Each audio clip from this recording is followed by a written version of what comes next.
Pues son las 8, pues empezamos con un webinar interesante, a la vez que emotivo, ¿vale? Porque este sería el segundo webinar de este nuevo ciclo de webinars, en el cual pues el foco de estos webinars es un poco ponernos en contexto de problemas de actualidad, ¿no? Como el que hoy nos atañe, que es el efecto de la DANA y esta crisis sanitaria que nos ha afectado a la ciudad de Valencia y a los alrededores. El anterior, recordad que fue de las publicaciones científicas con todos los pros y todos los contras.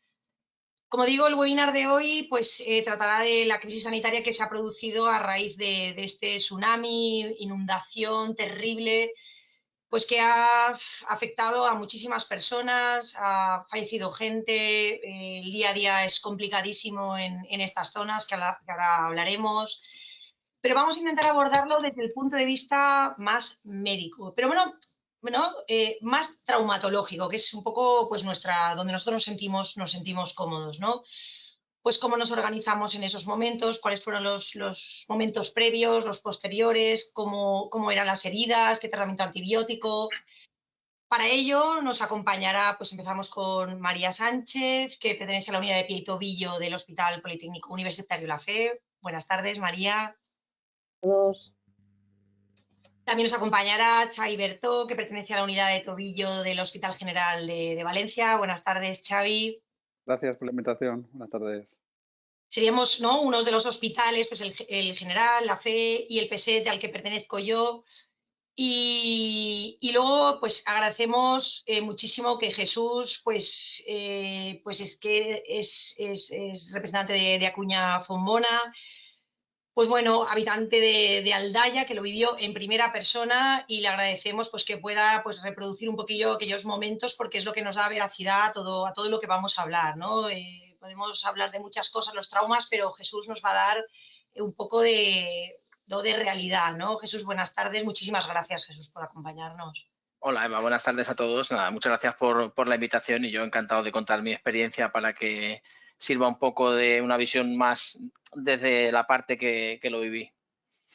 Y luego, pues Conchi, que sin ella estos webinars, la verdad es que yo no los concibo sin ella, que claro, al yo ser parte también un poco implicada en esto, pues Conchi nos va a dar esa visión, ¿no? Porque si no nosotros podemos, ¿verdad, Xavi y María? Podemos venirnos arriba y Conchi nos va a poner un poquito el orden a todos los conceptos que queremos trasladar. Pues buenas tardes, Conchi. Buenas tardes a todos.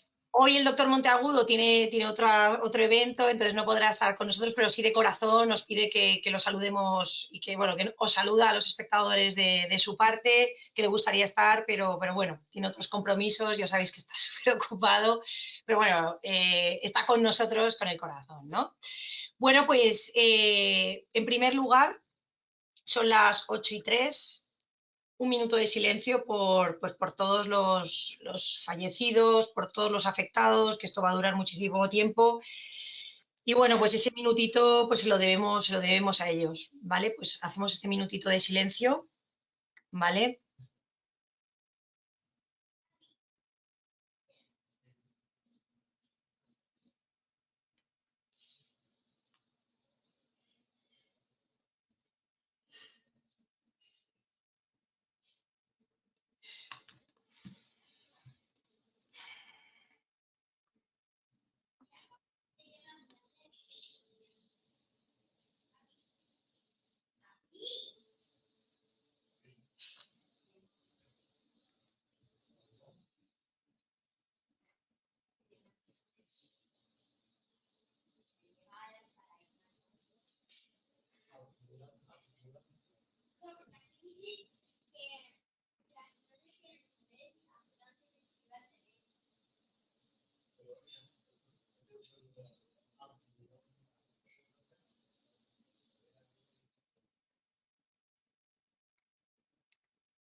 Bueno, pues empezamos ya con el webinar.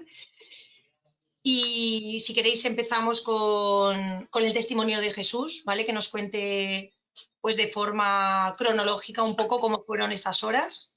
Y luego ya, Conchi, empezamos con nuestra ronda de preguntas. Cualquier pregunta que tengáis nos los enviáis al ¿vale? Al chat. Nos lo enviáis al chat, ¿vale? Y las iremos trasladando, ¿de acuerdo? Bueno, pues Jesús, adelante. Nada, vale. Pues a ver, nada, a ver, yo lo voy a contar un poco pues cómo lo viví todo. Parece, o sea, aquí en Aldaya empezó un poco más tarde que en la zona de Paiporta hasta Massanas, Catarroja y demás, porque el barranco afectado, por decirlo de alguna manera, son distintos. Entonces, yo recuerdo que a mí me iban llegando, pues eso, desde las 5 a las 6 de la tarde me iban llegando por los típicos vídeos que se mandan por WhatsApp de cómo estaba todo en Paiporta, que el puente de Paiporta Picaña se rompió, claro, te llega todo esto, pero claro, yo no me esperaba para nada que esto fuese a llegar a Aldaya. Por eso comentaba que son dos barrancos distintos lo que afectó a las zonas. Claro, alrededor de las 8:30 o por ahí, 9 menos 20, yo estaba preparando la cena, mi mujer se estaba duchando y mi hijo estaba viendo la tele, los dibujos, lo típico de cada día. Y mi hijo me viene a la cocina y me dice, papi, ven que la gente está gritando en la calle. Mi hijo tiene 8 años, es decir, al final es una cosa...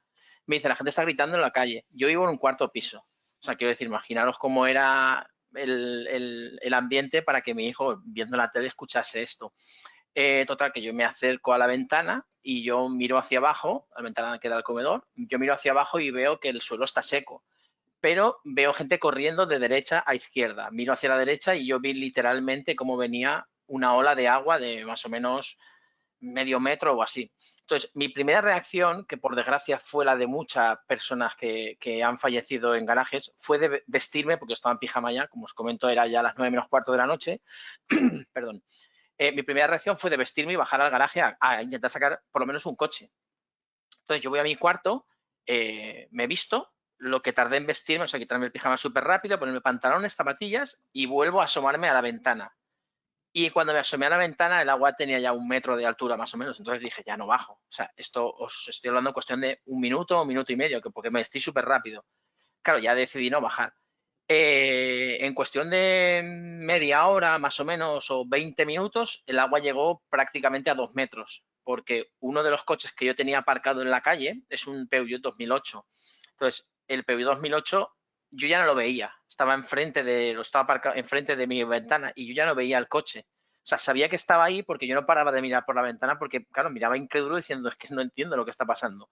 Y cada vez subía más y más y más el volumen de agua, entonces claro, yo lo estaba viendo y decía, yo no sé cuándo va a parar esto. Yo tengo algunos vídeos que grabé en los que el sonido del agua es literalmente como cuando vas a un típico, como si te vas al Ebro y ves y escuchas el ruido de la fuerza del agua, cómo está bajando y se lo lleva todo, pues es lo que yo escuchaba desde mi ventana. Eh, Nosotros estuvimos eso, pues viendo, mirabas, te ibas a la cama, volvías, claro, intentamos tranquilizar a mi hijo diciéndole que no pasaba nada, que los coches pues se perdían y nos comprábamos otros y ya está, claro. Los niños al final sabéis cómo son, que ellos reflejan un poco lo que hacen los padres. Entonces nosotros intentamos mantener la calma un poco para que él no se angustiase más, al final se acostó, se vino a dormir con nosotros, lógicamente, nosotros no dormimos, hasta que llegó más o menos las 3:15 de la mañana por ahí, en la que ya el agua prácticamente se había ido por completo y yo decidí bajar a ver si podía ayudar o cualquier cosa. Entonces, claro, yo bajé y cuando bajé, lo primero que vi fue más o menos 1 metro de barro un metro no menos, unos 50, 60 centímetros de barro dentro de mi patio de mi casa, ¿vale? Hasta arriba. Y la marca del agua en mi patio llegaba 2,15 metros. Las puertas de mi patio no existían, no tenía puertas, ya se las había llevado el agua. Y claro, y yo salí y la primera imagen que tengo es de ver montañas de coches montados uno encima de otros. En mi calle, que es la Avenida de la Concordia en Aldaya, ahí hay un túnel que tendrá más o menos unos 100 metros de largo y 5 metros de hondo. Ese túnel estaba lleno hasta arriba y ahí se colaron 73 coches. Sacaron 73 coches de ahí los bomberos.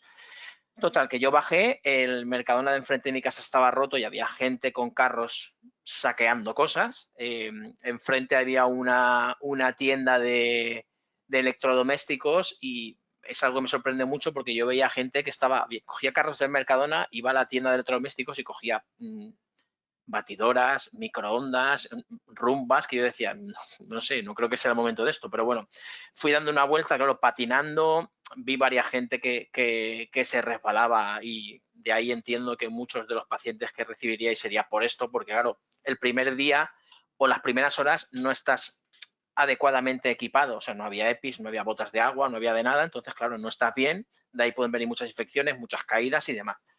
Total, di una vuelta así un poco, la verdad es que era un panorama absolutamente desolador, ya subí a casa, estuve ahí más o menos, pues eso, me dormía media hora, me despertaba, volvía a la ventana hasta las 6:30 de la mañana o por ahí, que ya bajé y me puse yo a limpiar el patio, porque claro, yo dentro de mí pensaba, claro, la gente cuando vaya a bajar, para que no se llene de barro, voy a limpiar un poco el patio y así que no eso, ya empezaron a bajar vecinos, ya me vieron, ya nos unimos y desde ese día hasta, de hecho, el día de hoy, seguimos limpiando. O sea, yo esta semana estoy de vacaciones y yo he estado todos los días limpiando en el garaje, que por suerte creo que ya hemos terminado esta tarde de limpiar el segundo sótano del garaje. Ahora ya tendrán que venir equipos especializados.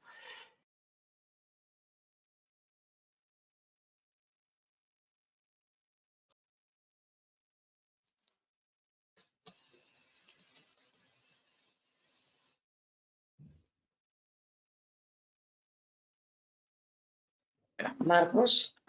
Espera, Creo que espera. ahora está bien. Creo que ahora está bien. ¿Habla Hola, Jesús? ¿ahora sí? Sí, sí, Sí, sí. ahora sí. Vale, nada, lo que decía, el día siguiente yo tenía una cirugía de columna, ¿vale? Con tornillo de carbono y era la primera vez que lo hacían en Castellón. Claro, lógicamente ni yo, porque no tenía vehículos, ni mis compañeros podían acercarse nadie a Castellón porque no había acceso para ir. Las carreteras, como sabéis, la A7 y la A3 se partieron por la mitad. Entonces no pudimos acceder allí. Claro, ¿cuál es el problema? Que yo tampoco tenía cobertura, porque se rompieron todas las torres de repetidores de Aldaya de telefonía móvil. Bueno, al igual que tema de agua y tema de luz. Nosotros estuvimos 7 días sin agua, sin luz, sin internet y sin nada. Entonces, claro, yo cogí el móvil porque tuve que asistir a la cirugía, porque al ser la primera vez que lo hacen, pues siempre hay que estar para ayudar. Claro, yo tuve que irme andando fuera de mi pueblo, andando hasta un sitio que tenía cobertura, desde ahí estuve asistiendo a la cirugía por videollamada. Entonces yo me tuve que quedar ahí mientras hacía la cirugía y luego volver a casa y eso, pues empezar con las labores de limpieza y demás. Primero estuvimos limpiando lo que es el centro de salud porque yo pensaba que era lo más importante, intentar que el centro de salud estuviese lo antes posible, pero es que claro, el agua del centro de salud también llegó casi a 2 metros. Entonces la planta baja del centro de salud ha quedado completamente inservible. Desde este lunes en Aldaya ya tenemos la primera planta del centro de salud habilitada para pediatría y algún médico de cabecera. Pero el centro de especialidades, que como sabéis aquí en Aldaya tenemos uno que depende de Manises, ha quedado totalmente inhabilitado y probablemente no lo vuelvan a abrir porque ha quedado destrozado. Entonces se están valorando opciones de a ver cómo se hace eso, porque está ya tenía muchos años y le hacía falta una reforma y esto digamos que ha dado la puntilla y ahora está completamente inservible en todo. Y, no sé si queréis preguntarme algo, porque ya te digo, yo podría seguir contando, pero es que, claro, si empiezo a contar al final, puedo contar millones de anécdotas y millones de cosas. Pero vamos, un poco cronológicamente es como los vivimos, es como vivimos eso aquí en Aldaya. Tú esa tarde sí que trabajaste. O sea, el martes tarde, claro. Porque nos has Sí, empezado a contar sí. un poco cuando empezaste a ver el agua, pero tú esa tarde fuiste, viniste. Sí, sí, yo trabajé tan normal, pero no solo eso. O sea, mi hijo salía a las 7 de la tarde del inglés. Y esto pasó a las 8 menos cuarto, 8:30, 9 menos cuarto, perdona. 8:30, 9 menos cuarto. Hay sitios que a las 6 ya estaban Claro, agarrados a un árbol. por eso te quiero decir, o sea, tú fíjate, pasando esto, a nosotros no nos llegó ninguna alerta. La alerta que nos llega a nosotros aquí en Aldaya de que está peligroso, el agua estaba ya 1,5 metros, 2 metros por la calle. Y nos llega una alerta avisándonos de cuidado que va a venir agua. Ya, muchas gracias por avisar, pero llevo ya 20 minutos aquí con el agua al cuello, como se suele decir.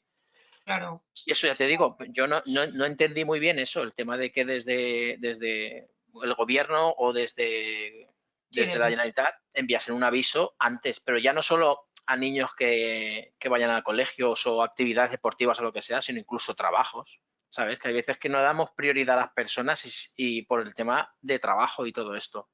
Y no, y los niños, imagínate, todos saliendo de actividades y de cosas, los autobuses y todo, ¿sabes? María, no sé, Xavi, cuando los tuyos. Quizá el problema es que fue una trampa perfecta, en el sentido de que en Valencia, en Catarroja, en Aldaya, en Paiporta no llovió, No llovía. no había llovido. Sí que habían truenos, sí que tenía la sensación de que iba a haber una tormenta, pero al no llover, uno no era consciente de lo que estaba llegando a Valencia desde las alturas, ¿no? Yo creo que eso fue el mayor, uno de los problemas que hubo como para considerarlo como lo que fue una trampa perfecta que nos engañó a todos.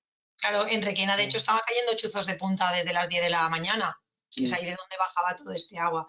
Pues nada, Conchi, si quieres, empezamos con... Sí, a mí me gustaría que me dijerais un poquito, bueno, yo qué sé, pues empiezas tú, María, ¿no? ¿Cómo empezasteis a recibir, o sea, cuándo vosotros empezasteis a recibir pacientes y qué lesiones tenían? Pues mira, todo eso pasó miércoles, esto martes por la tarde noche, y nosotros en Valencia en mi hospital está a menos de 1 kilómetro de la zona de la Torre y de toda esta zona que ya está completamente devastada. Y bueno, habíamos oído, nos llamaba la atención que los pacientes que estaban citados a la consulta de esa zona, porque nos tocan, no llegaban a la consulta. Habíamos oído que había llovido mucho y que alguna carretera pues estaba intransitable, como otras muchas veces que ha pasado por esa zona, ¿no? Hay zonas de cuidado, zona inundable, y no se puede pasar. Y la verdad es que empezamos a recibir gente ese miércoles por la tarde en la guardia. Esa guardia del miércoles por la tarde empieza a llegar, como dice Eva, ¿no? Gente en coches de bomberos, llegaba gente incluso andando llenos de barro de arriba abajo, y a partir de ahí, durante todo el fin de semana, la gente a medida que podía ir saliendo de sus coches amontonados, con esa fractura abierta de tobillo que llevaba 2 días en el coche porque no los habían podido sacar de ahí, heridas que se habían hecho, pues, o bien porque les habían arrastrado o bien porque habían resbalado, fracturas cerradas, fracturas abiertas y heridas, muchas heridas. Esa es nuestra... Y todo, pero no fue inmediato, ¿eh? No fue ese martes noche ni miércoles mañana, no. A partir del miércoles tarde y durante todo el fin de semana. Fracturas, heridas de 2, 3, 4 días de evolución. Ya. ¿Y las heridas qué eran? ¿Por lo que arrastraba también el agua, que Claro, hacía contusión a las extremidades? Hemos visto fracturas abiertas de tobillo, fracturas de tibia, de meseta tibial, Lisfranc. Hemos visto fracturas que se producen en accidentes de tráfico. Y muchos de ellos han sido gente que les ha arrastrado el coche y les ha empotrado el coche contra el coche que estaba allí. Heridas desde que les habían arrastrado o heridas que habían intentado salir a la calle, habían metido la pierna en una alcantarilla que no habían visto, se habían rozado contra una rama que no habían visto. Esas son las primeras heridas, ¿no? Luego ya vienen los resbalones de los voluntarios, que de eso, si queréis, hablamos después, ¿no? Imagino que, bueno, Xavi, algo por el Seguimos estilo. la ronda, si quieres. Xavi, a ver si tu experiencia es la misma. Sí, muy parecida. Sí que me gustaría añadir que yo lo que vi fue la necesidad de supervivencia de la gente. La gente había sobrevivido. Además de esa lesión, de esa herida, estos pacientes, y repito el concepto, eran pacientes trampa. Me explico. Además de la herida que estaba infectada, habían estado horas agarrados a un árbol, a una farola. Eso les había agotado físicamente y mentalmente. ¿Y cómo llegaban estos pacientes? Pues además de estas heridas infectadas, llegaban con rhabdomiolisis, llegaban con insuficiencias renales, y eso empeoraba mucho el pronóstico, y muchos parecía que tenían solo una herida infectada, pero era un cuadro global, patológico, genérico, que en muchos casos requirió de ingreso en UCI o ingreso en medicina interna. Eran pacientes mucho más graves de lo que inicialmente parecía. Ya solo la gravedad de la infección de la pierna, de la infección de 24 48 horas, de los microorganismos, que si queréis luego los comentamos, microorganismos diferentes a los que nos enfrentamos habitualmente, mucho más resistentes a los antibióticos, venían con un cuadro genérico. Eran pacientes que estaban al límite del agotamiento físico y médico. Y entonces el abordaje tenía que ser un poquito más, pues, multidisciplinar que en otras ocasiones, ¿no? Debido a esto. Y cómo, o sea, ¿Hubo desde la dirección del hospital o alguna manera de hacer que os organizarais? Una vez que se supo esto es una catástrofe, que ya se vio, ¿desde las direcciones de los hospitales hubo alguna manera de organización o os lo tuvisteis que montar vosotros por vuestra cuenta? ¿Quién contesta? Eva, Bueno, tú. La siguiente, Eva, te toca a ti, que eres la siguiente. Así, Conchi, pasarás a ser la vocal de redes. Me tiran de esto. Bueno, pues a mí es que me pilló en pleno quirófano de urgencias porque ya teníamos fracturas ya retrasadillas y tal, y estábamos ahí operando. Y cuando salí a las 3 me encontré, claro, a las 3, pues hay gente que se ha ido a las 3:05, 3 menos un minuto, claro, pero a las 3 sales del quirófano agotado, pasas por la puerta de urgencia, pero los residentes hay un poco de lío. Oye, quédate. Bueno, Xavi, cuéntalo de los WhatsApps. Quemaban los WhatsApps de grupo, ¿no? El mío se llama guardianes, docencia, o sea, en plan, alguien se queda tal, entonces salgo y me encuentro, o sea, mis residentes, como 15 residentes, ahí todos en 2 consultas, organizándose entre ellos, que un 10 para ellos, porque, claro, hablando con nosotros, que estábamos en otras cirugías, los adjuntos, llego y me encuentro, claro, una señora que para mí es un poco el estándar de qué es lo que pasó, ¿no? Una señora de 84 años en shock, pero mental, le preguntaba, ¿está en ayunas? Me dice, doctora, llevo 10 horas enganchada en un árbol, una fractura abierta, la cama llena de barro, la fractura abierta que sabéis todos, no era una herida muy grande, y engañaba, ¿no? Que ahora luego hablaremos de las heridas, pero claro, la señora estaba en shock, en ayunas, digo, bueno, perfecto, que te meto ya en quirófano, llamo a las anestesistas, recapto un residente que además controlaba muy bien el fijador que íbamos a poner, y ese para mí fue, digo, 10 horas enganchada en un árbol, una fractura abierta, esto es más grave. Y empezaron a llegar camiones de pacientes, es que hasta los animales mordían a los humanos, digamos, tu propio perro para salvarse te mordía y venían manos hinchadas que llevaban 10 horas por la mordedura, heridas por las ramas de los árboles, salían y se cortaban con cualquier cosa, no eran heridas a lo mejor muy grandes, pero sí que eran, pues eso, que habían pasado muchas horas en agua, empezamos a revisar todos los protocolos, qué antibióticos eran para heridas de agua, pero claro, no se nos olvidaba que era herida de agua y barro. Y entonces, pues un poco eso fue el Sí, contexto en el que nos encontramos. pero perdona que no te preguntaba eso, porque claro, la primera tarde, o sea, tú sales de quirófano, que era el miércoles, bueno, vale, sí, es una emergencia tal, pero claro, esto no es un día, esto es a partir de. Entonces, María, te toca. ¿En qué momento desde la dirección del hospital o no ha habido No estamos nada? esperando. No, Ah, no. Casualidad. Esto es Nuestros jefes, solidaridad. ¿no? Nuestros jefes son los que dijeron, estoy esperando órdenes, pero organizaos. El chat del servicio enseguida empezamos a decir si hace falta voy, si hace falta voy, si hace falta voy. Pero claro, en muchos si hace falta voy y nadie nos organiza, te puedes presentar 15 o puede no aparecer nadie, ¿no? Claro, Sí que se claro. organizaron algunos quirófanos extra, las guardias no se duplicaron, desde el servicio de anestesia se pusieron a nuestra disposición. Los mismos que estaban de guardia dijeron, nos ponemos a vuestra disposición para lo que haga falta. El mismo personal que había de guardia, porque no se habilitó ningún puesto de guardia extra, y el resto fuimos voluntarios.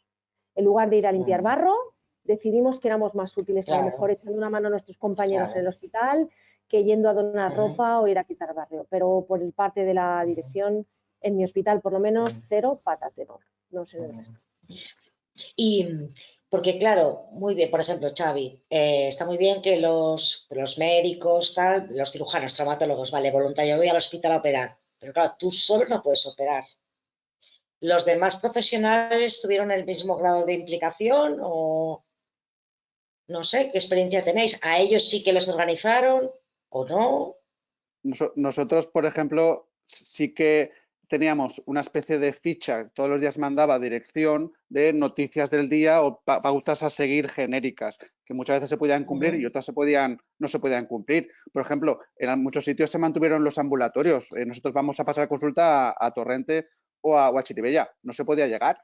no se podía llegar y se mantenían los ambulatorios abiertos. Sí que se activaron, por ejemplo, planes de autoconcierto que se llaman para poder operar algunas fracturas de cadera el sábado y domingo y poder agilizar un poquito la demora de los pacientes que estaban ingresados, que además, no sé si lo habéis comentado, que eran pacientes que no se podían enviar a su casa. Los pacientes que a lo mejor tú los envías para operarlos de manera semiprogramada, porque no son urgencias vitales, los envías a casa y ya los llamarás la semana siguiente, una fractura de tobillo, una fractura simple de tobillo, una fractura de radio. No, se tenían que quedar. Entonces el hospital iba colapsando y no se podían dar altas. Y por contusiones, a nosotros nos pasaba en la guardia que llegaba una persona que había estado andando 2 horas porque tenía un dolor que no era ni fractura y entonces, claro, alguien tenía que coordinar, porque ellos decían, no puedo volver a mi casa, ya, pero no tiene fractura. Es que tenemos 30 pacientes ingresados o 40 pacientes ingresados y ya está llenándose y no sabemos lo que viene, no podemos ingresar una contusión en un brazo. Ya, pero yo no puedo... ¿Cómo lo resolvisteis? Pues en un momento dado, claro, empezamos, nosotros dijimos, pues no los voy a ingresar en trauma, entonces se quedaban en urgencias y entonces ya el hospital ya empezó a mover, o sea, cuando había de verdad un problema administrativo real, o sea, que nos organizásemos, nos lo dejaron en nuestras manos. Nuestros jefes en la anestesia y de trauma se pusieron en contacto, vinieron 4 o 5 anestesistas extra, abrimos todos los quirófanos que hicieron falta, calculando cuántos pacientes, o sea, pero fue como muy, yo no sé si mi jefe y el jefe de anestesia, ellos además recibieron, yo creo que recibieron, haced lo que consideréis, no lo sé si hubo alguna orden específica, facilidades nos dieron, por lo menos, ¿no? Haced lo que consideréis, que eso también es, por lo menos, ¿no? También a veces es importante, porque hay otras áreas, urgencias, por ejemplo, no la dotaron extra, porque claro, todo el que venía voluntario. Pero sí, en urgencias que de verdad es donde tenían que estar, tenían que venir gente con su contrato, voluntarios o no, porque es lo que dice María, ¿no? En urgencias había misma enfermería, nosotros los traumas sí que estábamos allí, muchos más voluntarios, pero... Y yo te lo digo lo de enfermería porque, por ejemplo, en Barcelona, no solo en mi hospital, hay un déficit crónico de enfermeras. Yo no sé en Valencia si tenéis muchísimas, pero aquí, vamos, escasean, tienen problemas para cubrirlas en situaciones normales. Por eso os preguntaba a lo mejor si habéis tenido... llamados si hubieran venido, quiero decir, hubieran doblado, tal, pero tampoco sé si hubo alguna... o sea, alguien en ese momento, el día de después, predijo a nivel, ¿no? Que lo que contaba Jesús, a nivel de los habitantes de allí y en el hospital, ¿alguien predijo que era una crisis, de verdad? No. No. Nadie se esperaba lo que estaba por venir, ni lo que nos queda todavía, ¿eh? O sea, nadie lo planificó. Lo que nos queda. Bueno. Vamos a cosas más de trauma. Me parece que en la FE fue donde se hizo el primer protocolo, ha dicho antes Eva, ¿no? Antibiótico para el tratamiento de fracturas abiertas y heridas. Sí. ¿Cómo llegasteis a eso? Pues mira, perdona. Nos llegó por WhatsApp. ¿Os llegó? Nosotros, por WhatsApp, al servicio. La unidad de infecciosas de nuestra de trauma, la unidad de sépticos, tiene muchísima relación con la unidad de infecciosos de mi hospital, que es muy potente. Y esto fue un miércoles. El sábado por la mañana ya teníamos todos un protocolo elaborado por el jefe de infecciosos de mi hospital, el doctor Sarabert, puesto exclusivamente para este tipo de cosas, con pautas muy claras para traumatólogos de si os llega una herida tenéis que hacer esto, si os llega... y un protocolo antibiótico de tiempo de duración, y he de decir que automáticamente se pusieron a nuestra disposición todo aquello que creáis que está infectado, todas las heridas, por favor, hacernos una interconsulta que nosotros nos encargamos. Y ellos se han encargado de ver qué gérmenes han salido, el protocolo antibiótico, pero lo que llama la atención es que la profilaxis de la herida, esa herida que te viene a urgencias, no te vale con ponerle cefazolina y gentamicina, no, es que estos van con piperacilina, tazobactam y linezolid de entrada. Porque la sospecha de bicho, ¿cuál es? Pues mira, esto en principio lo cubre todo, es una antibioterapia de amplio espectro que te cubre anaerobios, te cubre bacilos gram negativos, es que prácticamente lo cubre todo de muy amplio espectro, porque hemos tenido de todo, de Enterobacter, Cloacae, de Pseudomonas, Clostridium, mucho anaerobio. O sea, eso prácticamente es una bomba. No os la juguéis de entrada a poner esto, que cuando tengamos ya el cultivo nosotros nos encargamos de cambiarlo si hace falta, ¿no? Cosa que nosotros no nos de hecho, ¿Tú tienes el listado? ¿Tú tienes el listado, Xavi, que me dijiste que tenía? Porque yo tengo un listado de los que nos han salido a nosotros. ¿Tú tienes listado? Me dijiste que sí, ¿no? Sí, pero se parece mucho a lo que comentáis, ¿eh? Por ejemplo, la pseudomona que ha comentado María, el Enterobacter cloacae, el Escherichia coli, las aeromonas, las pseudomonas. Y luego hay un microorganismo que a mí me da mucho pánico, que lo hemos comentado antes, que es el Streptococcus pyogenes, que hay como, no diré una epidemia, pero sí que hay un aumento de incidencia de sepsis en pacientes con celulitis, con fascitis necrotizante, que el estreptococo es un coco gran positivo que está dando muchos problemas. Y ese sí que, como ha comentado María, hay que darle un antibiótico muy potente, o un antibiótico desde entrada. Y mucha gente, en relación a los antibióticos que comentabais, mucha gente me preguntaba, ¿y no me dais metronidazol? ¿No me dais metronidazol? Pues la verdad es que yo lo hemos estado revisando, y con la piperacilina tazobactam, que es intravenoso, es suficiente para cubrir los anaerobios. No hacía falta el metronidazol. La única concepto práctico es que el metronidazol se puede dar vía oral para un paciente que vaya al domicilio o que no puede ir al hospital, y la piperacilina tazobactam solo se puede dar intravenoso, pero vamos, la pauta es exactamente la misma. El mismo WhatsApp que le llegó a la doctora Sánchez nos llegó a nosotros, el mismo. A nosotros nos llegó el domingo. Yo salía de guardia, que me quedé también un poco para hacer el enlace con la guardia siguiente, que tenían que limpiar heridas en quirófano. Mira, y a nosotros nos ha salido, porque Jorge Tecles y Diego Martínez, que son dos residentes, nosotros desde el primer momento cogíamos tejido, o sea, fuimos muy meticulosos porque, no sé, por el tema del Piógenes style, que digo yo, lo tenemos como todo muy protocolizado, ¿no? Y nosotros nos salió ningún estafilococo, ninguna pseudomona y ningún Piógenes, por suerte el Piógenes, por suerte. Pero ¿qué ocurre? Que estas heridas, así como el estafilo te da pus, rojo, caliente, así como muy floridas, estas no, estas engañaban. PCRs altas, pero unas heridas que decían, bueno, me voy a esperar, ¿no? Y entonces, claro, porque a nosotros nos salió, mira, aeromona hidrófila, 7 pacientes, E. coli, 6, y algunas se juntaban, ¿no? Entre todas. Klebsiella pneumoniae, 5, y la mayoría, pues eso, polimicrobias, pero por suerte, Piógenes, ninguno, ¿vale? Porque esos son el gran temido, ¿no? De todo esto. Yo pensaba, digo, aquí ya o sea, empezamos a cortar tejido, pero no, ¿sabes? Esto es lo que han ¿Cuánto tiempo de ingreso han requerido estos pacientes de media? ¿Lo habéis mirado? Pues los de infecciosas van a lo que van, y ya te digo que todos estos pacientes que ingresaban le hacíamos la interconsulta, porque son antibióticos que desde luego a nosotros se nos salen de madre. Entre 10 y 14 días cada uno de estos pacientes. Ingresados. O sea, pauta endovenosa. Entre 10 y 14 días. Mínimo. Con 1 o 2 entradas en quirófano. Con 1 o 2 entradas en quirófano. Algunos, 1 o 2 entradas, eran cirugías sencillas, pero y cada vez cultivando. Y nada, vosotros, Xavi, ¿cómo lo hacíais? Pues mirar, los residentes de algunos compañeros hicieron una cosa que para mí fue muy inteligente, que a mí no se me había ocurrido. Y es tan sencillo como hicieron una búsqueda bibliográfica de la traumatología o la cirugía ortopédica en las grandes catástrofes naturales. Permitirme 3 minutos, yo os hago 3 minutos, yo os hago un resumen perfecto. De las últimas catástrofes naturales y la implicación que tiene y la importancia que ha tenido para nosotros en el manejo de esta catástrofe, de esta crisis humanitaria y sanitaria.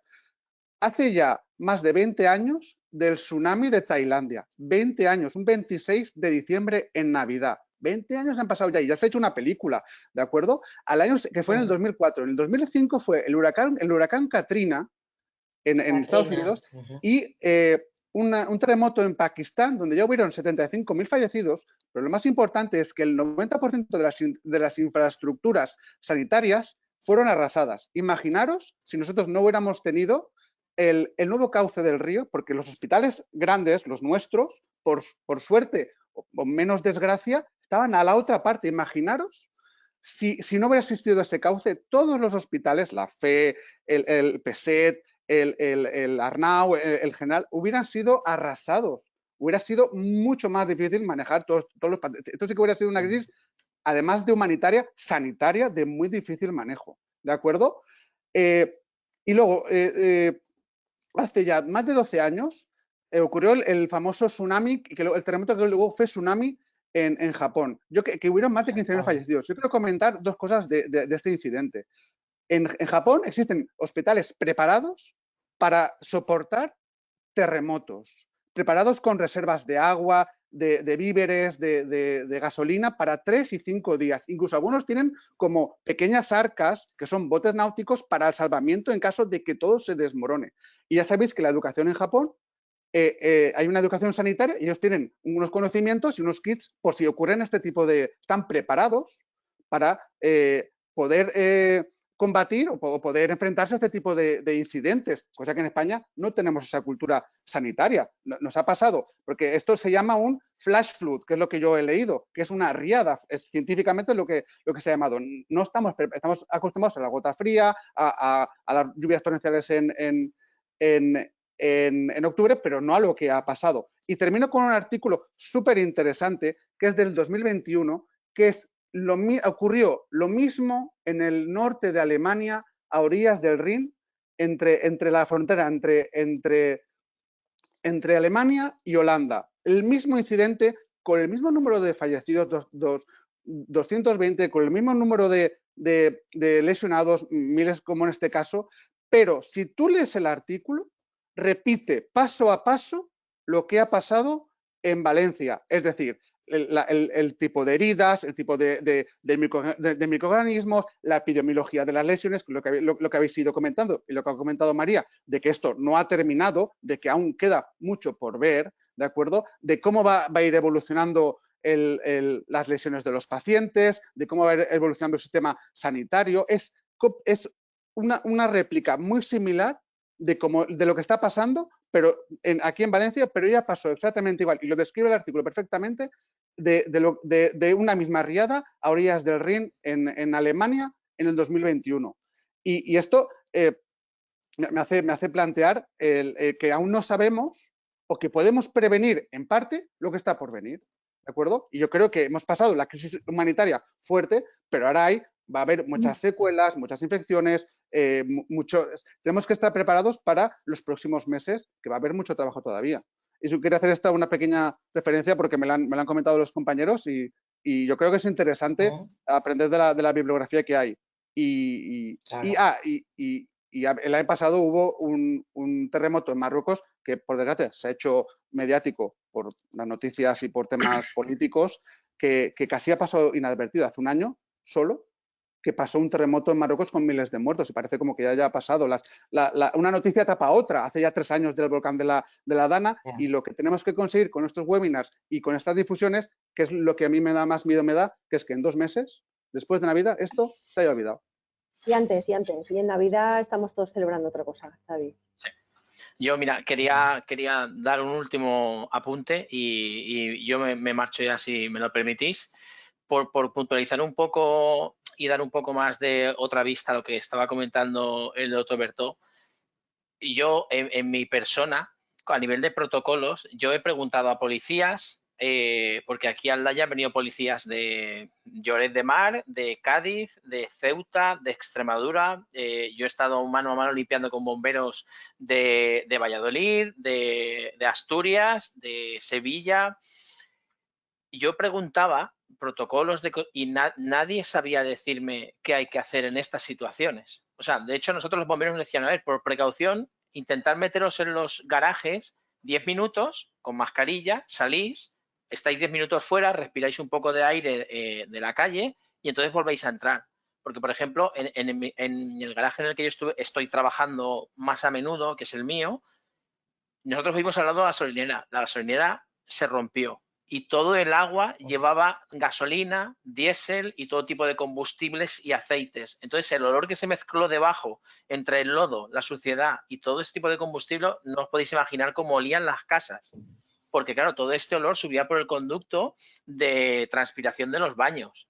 Entonces, yo tenía que poner toallas en las puertas y tapar los conductos para poder dormir, porque no se podía dormir.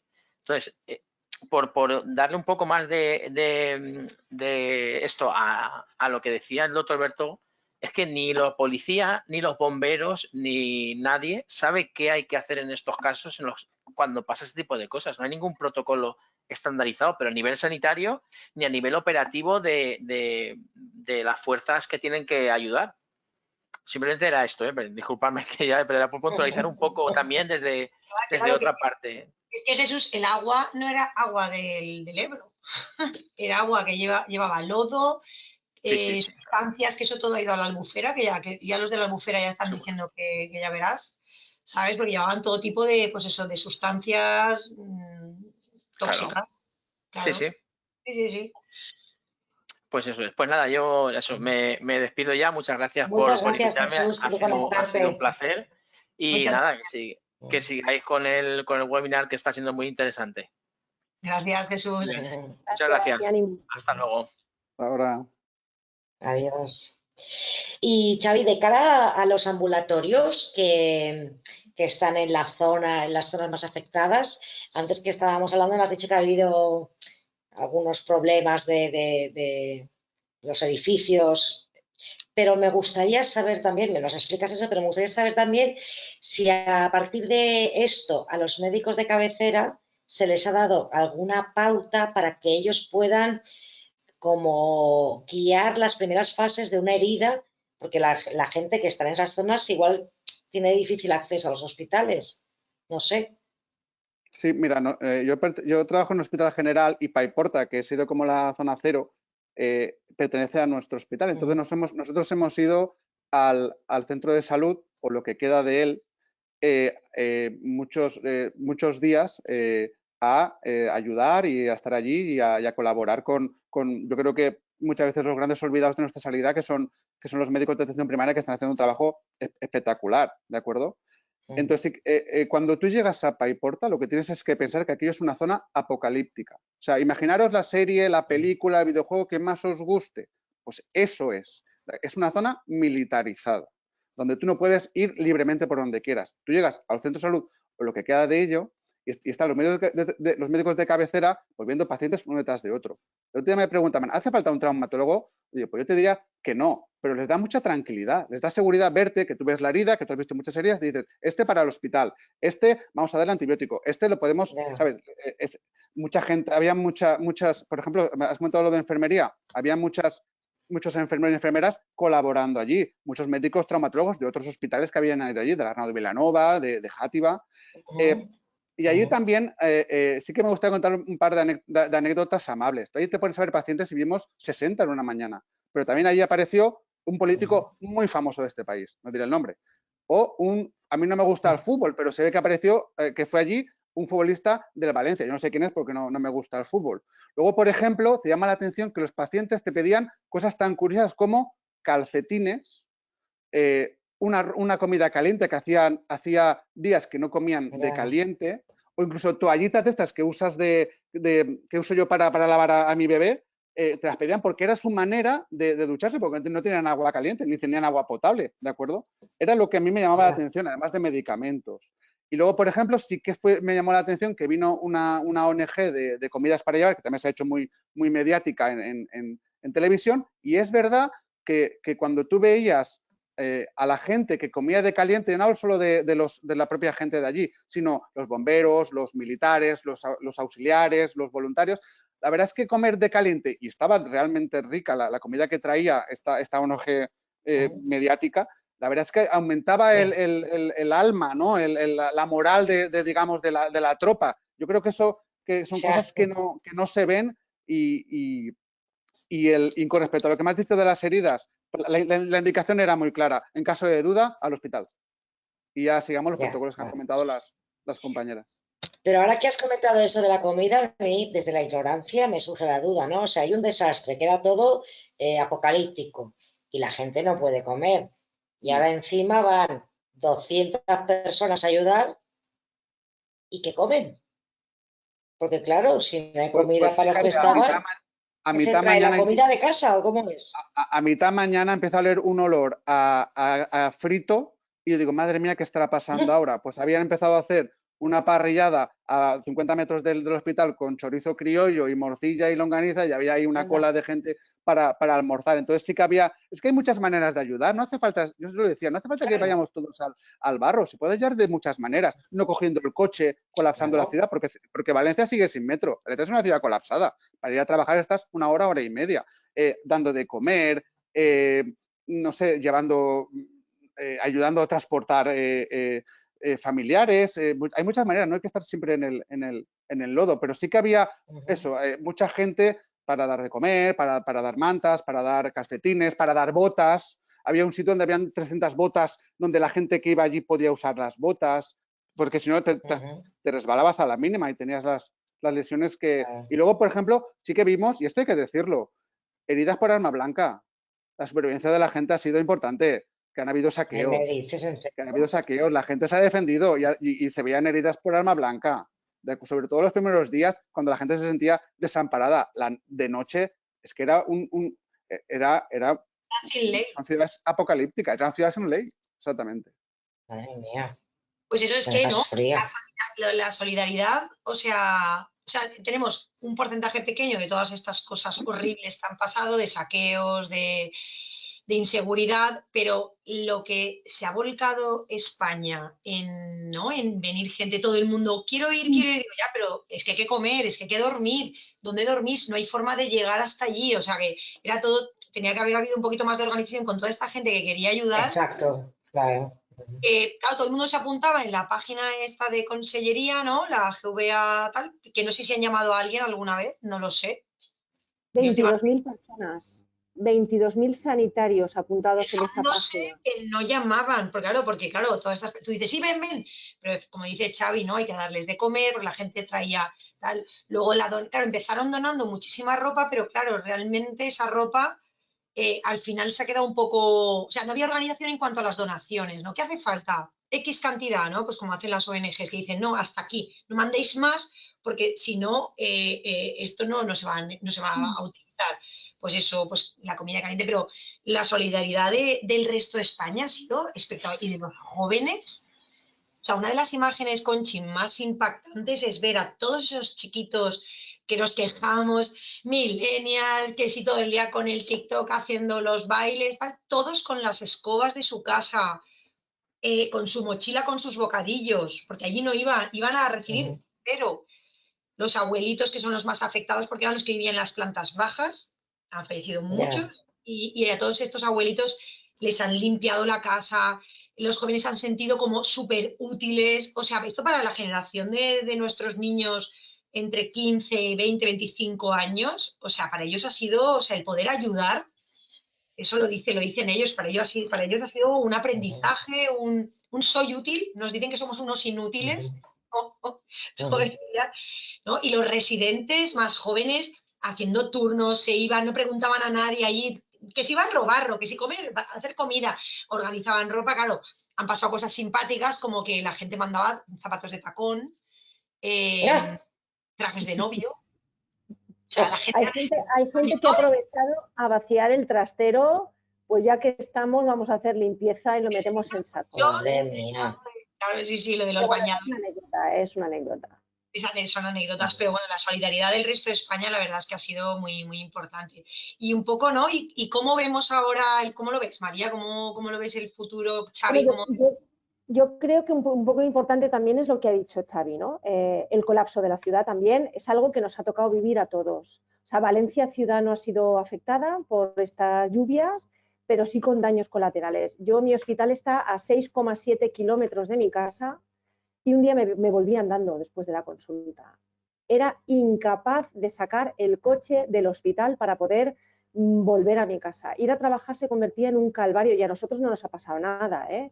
Seguimos sin metro, universidad cerrada, autobuses lanzadera, tráfico perenne en toda Valencia para moverse. O sea que esto sigue estando y esperemos que por poco, pero a día de hoy sigue pasando, ¿eh? ¿Qué va a pasar? Pues no lo sé. Mira, estamos viendo retrasos de pacientes que tenían que haber venido durante estas, ya son 4 semanas y no han podido venir. gente que estaban citados y Sanidad lanzó un mensaje y a mí me llegó como usuaria diciendo que no me preocupe, que se me daría una nueva cita. Ya se verá. ¿A quién han dado la orden y quién da esas nuevas citas y dónde se van a citar? No lo sé. Pero tú lo recibiste como usuaria, pero se ve que como usuaria. tenemos un superpoder, Xavi, tenemos el superpoder que si hay una dana, hacemos así, nos levantamos hacia arriba, claro, porque no pusieron servicios mínimos. En mi consulta de hoy he tenido 40 y la semana que viene tengo 46. No sé cómo los voy a ver, no sé qué voy a hacer con ellos, pero es gente que no pudo venir durante estas 4 semanas y claro, hay que darle una salida. Los posoperados afortunadamente han ido llegando más o menos de aquella manera, pero todas esas primeras visitas de esos pueblos ya pueden venir y hay que verlos. Todos esos preoperatorios para pedir hay que verlos, esas segundas hay que verlos. No sé cómo lo haremos, pero yo creo que ahora, pues eso, toca un poco tirar para adelante con todo esto, ¿no? Vosotros No, que estoy de acuerdo con lo que dice María. ¿Cómo lo han arreglado? Consultas de 40 y 50. Sí, eso es fácil de arreglar siempre. 40 y 50 y ahí vas. Aquello parece, esta mañana la consulta parecía el mercado mercado, pero bueno, bien. No.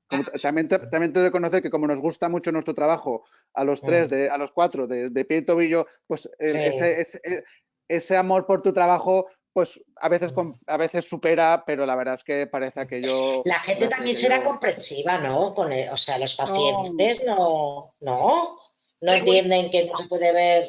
No, entienden que no se les haya visto durante estos días, que no tenían acceso, todo eso lo entienden. Pero ahora ya. Ya pueden llegar, ya pueden ver y su Juanete es igual de importante que era hace un mes y lo tienes que ver y no les puedes dar cita para dentro de 3 meses. Además, bueno, pues hay una norma no escrita que es que a toda esta gente hay que facilitarle el acceso sanitario. Con lo cual, pues nada, por ello. Pero es que hay dos Valencias. Está la de Valencia, que no pasó nada, y la gente que no entra en redes, que no saben nada de lo que ha pasado, casi, lo oyen. Bueno, sí. Y esa gente es la que venía, oye, que es que yo porque me habéis descitado de quirófano, que yo estaba pendiente de operar del Juanete. Que me tenía que cortar una uña. Claro, ¿dónde vive? Claro, vive en la calle céntrica de Valencia. Decimos, señora, pero es que hemos tenido que ocupar los quirófanos con pacientes que estaban graves, pero llevó 4 meses de lista de espera. Y no crees que se entendían muy bien. Las dos Valencias están un poco que no se entienden bien. Vaya, es una pena. Bueno, pues no sé, estamos llegando ya a los últimos minutos. No sé si hay algún tema que creéis que nos hemos dejado en el tintero. El tétanos. Ostras, eso sí que, ¿ves? Cuando hablamos de falta de educación sanitaria, yo creo que el 80% de las vacunaciones que se han hecho, no sé hasta que, no soy experto en tanto, nos faltaría, pero no sé hasta qué punto eran necesarias. ¿Sabes? Con una vacunación global en España, la mayoría de gente tiene 5 o 6 dosis. Desde luego, a la gente con menos de 20 años que ha seguido el calendario vacunal, no necesitas vacunarte, que tú tienes 19 años. Incluso, ¿sabes? Claro. Porque la última dosis de tétano se pone ahora a los 14 años. Y ahora se pone hasta una prenatal a los niños. Con lo cual... Yo hablé con Interna, Xavi, y sí que había que hacerlo, ¿eh? O sea, además preparamos un protocolo junto con Interna, que estaban bastante preocupados, porque ya digo que han colaborado súper bien con nosotros, la anestesia interna y tal, y sí que me lo recalcaron. Entonces buscamos uno de los protocolos más actualizados, y era, si no se acordaba, inmunoglobulina. Si eran más de 5 años, que sí que se acordaban, había que poner las dos, la inmunoglobulina y la vacunación. Si eran inmunodeprimidos, entonces había que, o sea, sí que había, había... Pero sí que es cierto que si la vacunación normal a los 14 te ponen la dosis, con 19 todavía está vacunado. Caduca. No es para siempre, ¿eh? Que yo soy interna, lo estuve ese domingo saliente de Guares, estuvimos repasando los antibióticos de la fe, o sea, cómo empezamos a cambiar todos con Interna, que vino el domingo además la internista adrede, y estuvimos ahí y me recalcó, y había buscado un artículo en el cual hablaba de todas cómo era la vacunación. ¿Y tuvisteis Clostridium en los cultivos? Sí, Clostridium, sí. sí, sí. Pero tétanos no habéis tenido. No, por lo menos nosotros no hemos tenido. No. Y piógenes, por suerte, ya digo que menos mal que tampoco. Y estafilo tampoco. ¿Vosotros habéis tenido algún estafilococo? Creo que se lo Tetafilo comían. no, porque se lo han comido todos los malos anaerobios, esos feos. Claro, ganan los malos. Claro, claro. Y luego creo que hay algún brote de leptospirosis y legionela, que son enfermedades que yo solo recuerdo de cuando estudiaba el MIR. La Claro. leptospira en los arrozales, ¿no? Que era la pregunta típica, ¿no? Pero para lo visto hay Y algún... eso, ¿no? Claro, y luego ahora, por ejemplo, que ya no hay barro, pero está el polvillo ese que hablan que está cada vez que pasa un coche, por eso tienen que ir con mascarilla, ¿no? Que todo eso, pues ya veremos un poco cómo queda todo. Pues nada, pues a ver un poco, no sé si tendremos, esperemos que no tengamos que hacer ningún webinar un poco de actualidad con las consecuencias de todo esto, ¿no? Porque Mucho ánimo. mucho ánimo a la gente, porque ya os digo que las consultas son difíciles, porque tenemos 40, pero 40 personas, que 20 de ellas son de zonas afectadas y te cuentan su historia cada uno.